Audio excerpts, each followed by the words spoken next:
गिरीश कांबळे यांच्याकडे। गिरीश, अपडेट येते MMRDA परवानगी घेऊन मातोश्री परिसरात ड्रोन उडवल्याचं कळतंय। पद्धतीने ड्रोन बाहेर दिसल्यानंतर मातोश्रीकडून पोलिसांकडे तक्रार करण्यात आली। यानंतर मुंबई पोलिसांनी माहिती दिलेली आहे की MMRDA परवानगी घेऊनच BKC आणि खेरवाडी परिसरात हे ड्रोन उडवलेले आहेत।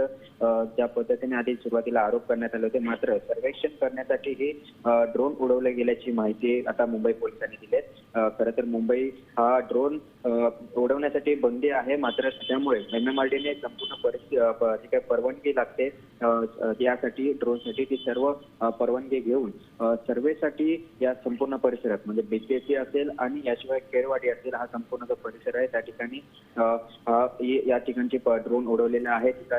मोठ्या प्रमाणात त्या बाजूला काम देखील MMRDA कडून सुरू आहे। त्यामुळे या सगळ्याची पाहणी करण्यासाठी आणि सर्वेक्षण करण्यासाठी हा ड्रोन उडवला गेल्याची माहिती आहे ती मुंबई पोलिसांनी दिलेली आहे। त्यामुळे सुरुवातीला जे आरोप किंवा संशय जो निर्माण करण्यात आलेला होता की कोणीतरी मातोश्रीवर नजर ठेवण्यासाठी ड्रोन उडवला होता, त्याबाबत जे आरोप आहेत त्या आरोपांचे खंडन करत या संदर्भातील हा ड्रोन हा MMRDA उडवला आहे आणि या संदर्भातील रीतसर परवानगी ही MMRDA घेतलेली आहे अशा पद्धतीची माहिती आता मुंबई पोलिसांनी दिलेली आहे।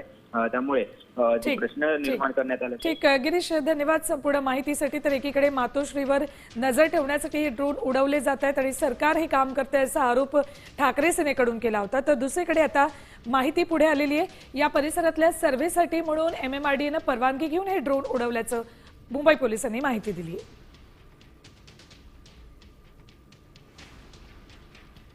तर उद्धव ठाकरे यांच्या मातोश्रीवर नजर ठेवण्यासाठी म्हणून हे ड्रोन या परिसरात उडवले तसा आरोप करण्यात आलेला। आपण जाऊयात, आमचे प्रतिनिधी मयूर राणे आपल्यासोबत आहेत।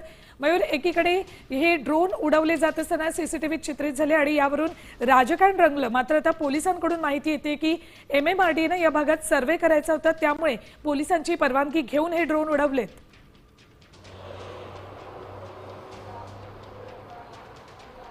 नक्कीच, मी आता त्याच विभागात आहे, मातोश्री विभागात। काही वेळी ड्रोनच्या जो व्हिडिओ आता समोर आला आहे, ड्रोन उडवण्यात आलेला आहे। मी आता सध्या त्याच विभागात पाहू शकता। या ठिकाणी मातोश्री हा विभाग आहे। या ठिकाणी पाहायला गेलं तर मोठ्या प्रमाणात पोलीस बंदोबस्त देखील तैनात केलेला असतो, मात्र आता या ठिकाणी ड्रोन उडवण्याचा व्हिडिओ आहे तो समोर आलेला आहे। काही वेळापूर्वी अंबादास दानवे यांनी देखील ट्विट केलेला आहे की ड्रोन धोरणात मुंबई रेड झोन समाविष्ट आहे। मग सध्या मातोश्री निवासस्थानाबाहेर मात्र असे ड्रोन सर्रास दिसायला लागले आहेत।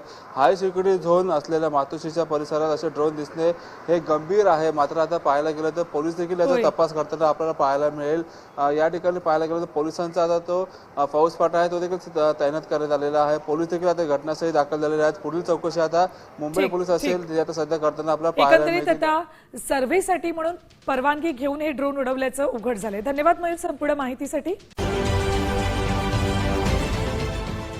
देश विदेशातील प्रत्येक घडामोडींचे लाईव्ह अपडेट मिळवण्यासाठी आता साम टीव्हीच्या सर्व सोशल मीडिया प्लॅटफॉर्मला लाईक, फॉलो आणि सबस्क्राईब करा।